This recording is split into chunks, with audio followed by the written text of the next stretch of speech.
Bien-aimés dans le Seigneur, bien-aimés qui ne sont pas encore dans le Seigneur, et toute personne qui aura l'opportunité d'écouter ce partage, bonjour et soyez les bienvenus. Le thème de notre partage ce matin va être intitulé « Agir au bon moment ». Bien-aimés, c'est souvent quelque chose de difficile que d'avoir le bon tempo, que de trouver les bons mots, de trouver la bonne solution au bon moment. Et c'est pourquoi, dans ce partage, je vais toujours m'en référer à celui-là qui est la bouche autorisée, à celui-là qui ne se trompe pas, à celui-là que le Père nous a donné comme exemple, afin que quand nous recherchions des solutions, quand nous voulons trouver la véritable manière d'agir, la bonne manière d'agir, que nous nous référons à celui-là, bien-aimé dans le Seigneur, qui est le Messie Yeshua, qui est la parole incarnée du Père, bien-aimé dans le Seigneur.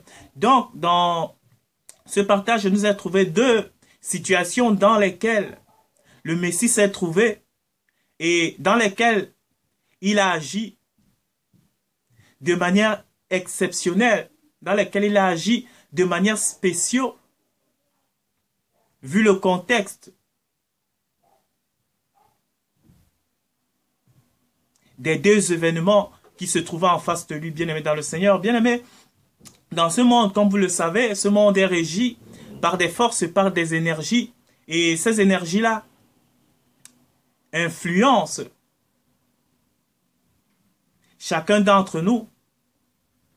Et nous répondons chacun de manière différente à l'influence de ces énergies et de ces forces, bien-aimés dans le Seigneur. C'est pourquoi, face souvent à l'annonce d'une mort, d'un décès, par exemple, dans la famille ou d'une connaissance, bien-aimé, il y a des personnes qui réagissent de manière différente. D'autres se mettent parfois à rire avant de pleurer. D'autres se mettent directement à pleurer. D'autres sont sonnés. Ils sont stupéfaits. Ils ne comprennent pas, bien-aimés dans le Seigneur. Mais quel qu'en soit l'événement, bien-aimé dans le Seigneur, ces forces et ces énergies ne nous laissent pas indifférents, bien-aimés. Ces forces et ces énergies ne nous laissent pas différents. Et maintenant, bien-aimés, le diable, Satan, il s'est arrangé, il a façonné ce monde afin que la plupart des hommes puissent véritablement réagir de la même manière face aux forces, face aux influences, bien aimé dans le Seigneur. Je vais vous expliquer. J'aime souvent prendre, pour exemple, cet exemple d'un attentat qui s'était passé dans la ville où je vis, bien aimé dans le Seigneur. Et généralement, comme je dis, les forces et les énergies, elles sont diverses, hein, et elles peuvent se manifester au travers des hommes, parce que, bien aimé, un homme est une énergie, un homme dégage une énergie, bien aimé dans le Seigneur. Et sur le plan physiologique, bien aimé dans le Seigneur, la maladie est une énergie. Un handicap est une énergie. Le fait qu'une femme soit stérile, qu'un homme ait un handicap quelconque, c'est une énergie qui s'infiltre, qui influence la personne bien-aimée dans le Seigneur. Et donc, bien-aimé, ce jour pendant l'attentat, je n'étais pas loin de là où la chose s'était produite. Mais qu'est-ce qui s'est passé? Juste pour vous montrer l'énergie bien-aimée dans le Seigneur qui se dégage quand une foule se met en marche, bien-aimé dans le Seigneur. On va prendre un exemple. Quand ou si une personne se met à courir toute seule, bien aimé, c'est fort possible que, même si, comment je vais l'expliquer plus facilement, si une personne se met à courir toute seule, bien aimé, la plupart des gens qui sont là vont peut-être s'arrêter et là regarder. Cette personne a dégagé une énergie en se mettant à courir. Maintenant, peut-être, son énergie n'a pas été tellement forte pour attirer la masse, pour faire déplacer la foule qui le regarde avec lui, bien aimé dans le Seigneur. Mais il en demeure pas moins que cette personne a une énergie et que en se mettant à courir toute seule, ben, les gens se sont mis debout, les gens se sont arrêtés par rapport à ce qu'ils étaient en train de faire et se sont mis à regarder cette personne.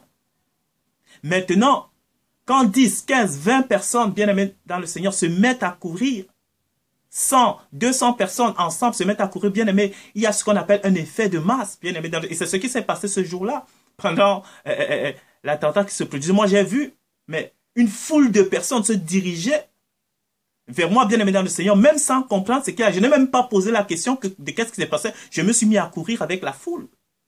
Mais parce que l'énergie qui se dégageait de la foule était puissante. Mais elle était telle que bien-aimé dans le Seigneur. Mais tu te mettais d'abord à courir avec la foule avant de te demander après ce qui se passait. C'est une énergie, c'est une force. Ce sont des forces, bien-aimé dans le Seigneur, qui se dégagent.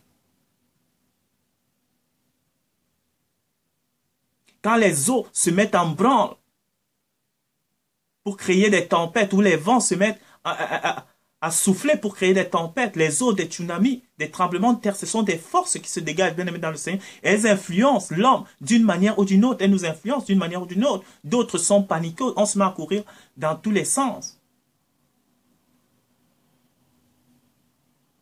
Et parfois, on n'a pas le temps de s'arrêter pour savoir, commencer à se poser quelle est la meilleure attitude à adopter, quelle est la meilleure manière de faire.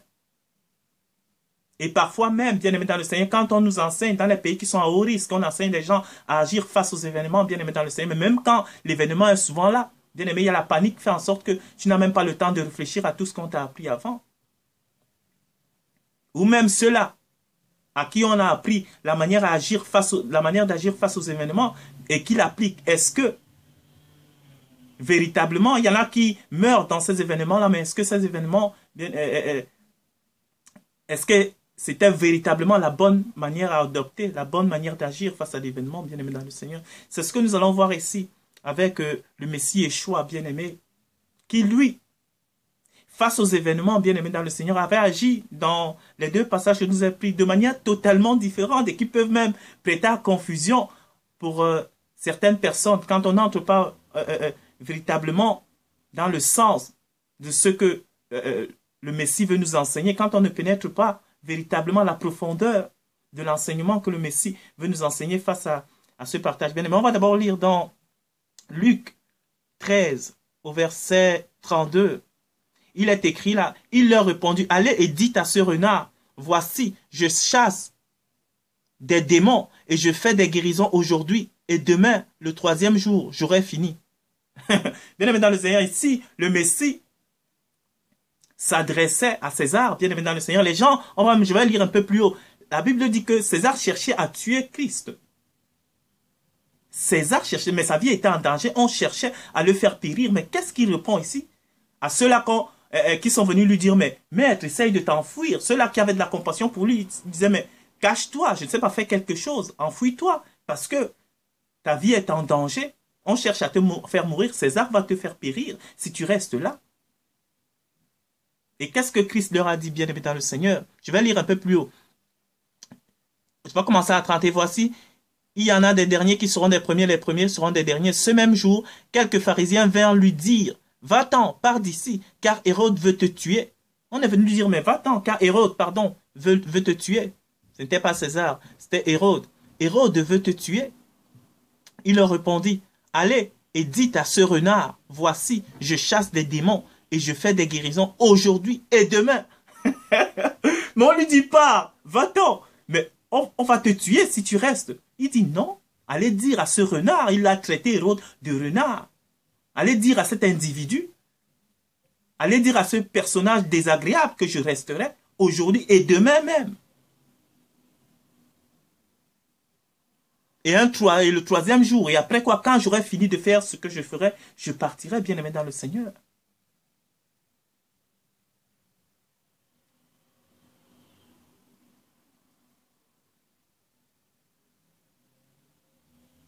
Mais il faut que je marche, verset 33, il faut que je marche aujourd'hui, demain, le jour suivant, car il ne convient pas qu'un prophète périsse à Jérusalem.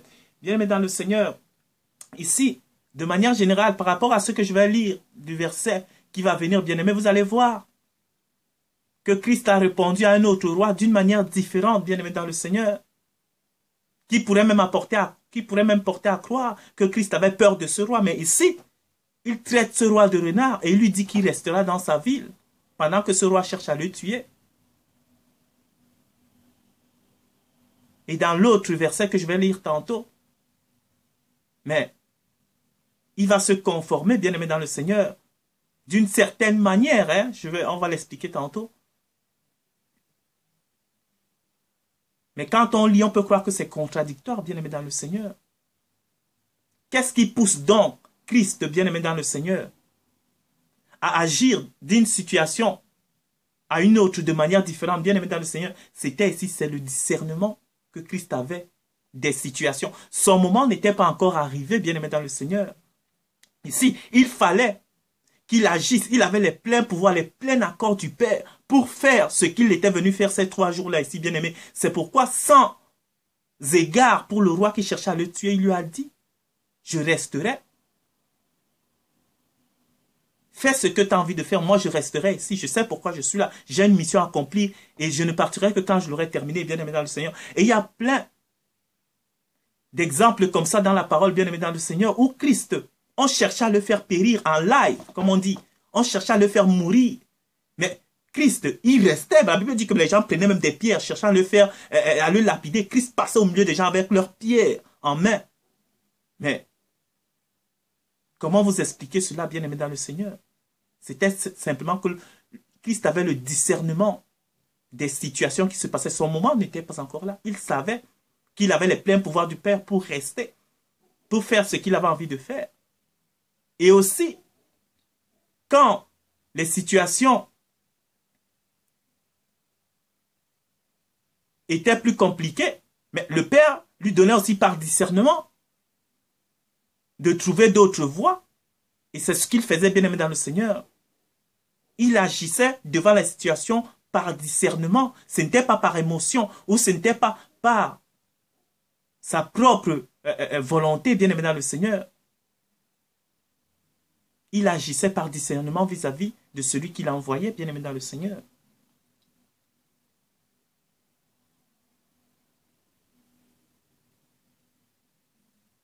Et c'est ce dont nous avons besoin. Comment agir de la bonne manière, bien-aimé dans le Seigneur? C'est de consulter l'Éternel. C'est de se laisser guider par l'Éternel, bien-aimé dans le Seigneur.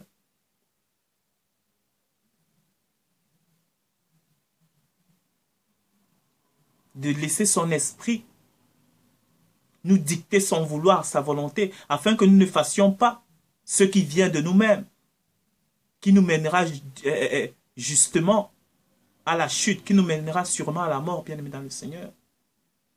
Christ ici a traité Hérode de renard. Et maintenant, dans la deuxième situation, bien-aimé dans le Seigneur, qui est ici, c'est dans Matthieu 22, au verset 15.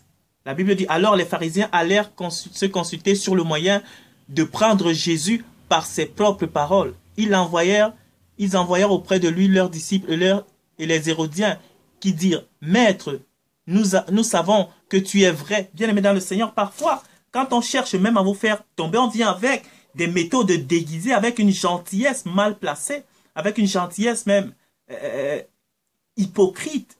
C'est ce que les Hérodiens et les pharisiens sont venus ici dire à Christ. Ils lui ont dit, Maître, nous savons que tu es vrai et que tu enseignes la voie de Dieu selon la vérité, sans t'inquiéter de personne, car tu ne regardes pas à l'apparence des hommes. Dis-nous donc ce qu'il t'en semble. Est-il permis ou non de payer le tribut à César? Jésus, connaissant la méchanceté de leur cœur, répondit, pourquoi me tentez-vous, hypocrite? Montrez-moi la monnaie avec laquelle on paie le tribut. Et ils lui présentèrent un denier. Il leur demanda, de qui porte-t-elle l'effigie ou l'inscription? De César, lui répondirent-ils. Alors il leur dit, rendez à César ce qui est à César et à Dieu ce qui est à Dieu. Bien-aimés dans le Seigneur, c'est ça qu'on appelle agir de la bonne manière. Ici, on peut croire que Christ a eu peur de mourir sur le plan physique ou d'accuser le roi et que cela lui coûterait l'emprisonnement ou la peine de mort. C'est pourquoi qu'il s'est concilié. Non. Bien-aimé, c'était par la sagesse du Père qu'il les a répondus ici, parce que la Bible dit qu'il lisait leur cœur, il lisait leur intention. Et selon le contexte ici, bien-aimé dans le Seigneur, le Père lui a donné le moyen de répondre à ces gens qui en voulaient à sa vie. Donc c'est ça, bien-aimé dans le Seigneur. Le Père, son esprit est dynamique, bien-aimé dans le Seigneur. Le Père ne se cantonne pas à une chose.